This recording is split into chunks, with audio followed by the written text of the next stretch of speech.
To ensure the disaster relief plane could take off safely, a government armored vehicle rammed straight into the terrorists' vehicle, clearing the runway by force.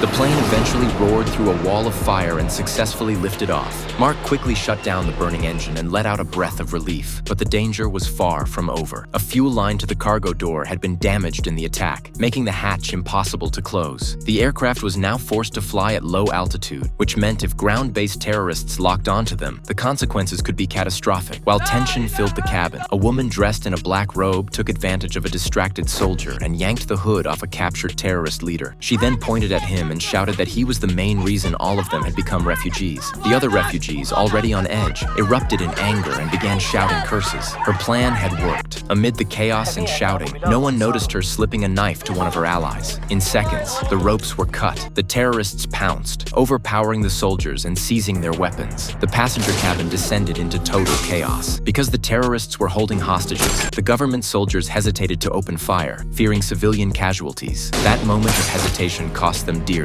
5 terrorists quickly subdued them. Hearing gunshots, Mark realized something was wrong and immediately sealed the cockpit door. By then, the terrorists had fully taken control of the cabin. All remaining soldiers were forced toward the rear hatch. Anyone who resisted was threatened with being thrown out mid-air. Inside the cockpit, Mark worked frantically to navigate toward the nearest airport for an emergency landing. But as the plane began its descent, terrorist Jimmy grew furious. He used a grenade to blow open the cockpit door, then shot and killed the co-pilot. Terrified, Mark froze, his foot still pressed on the brakes as the plane finally came to a halt on the ground.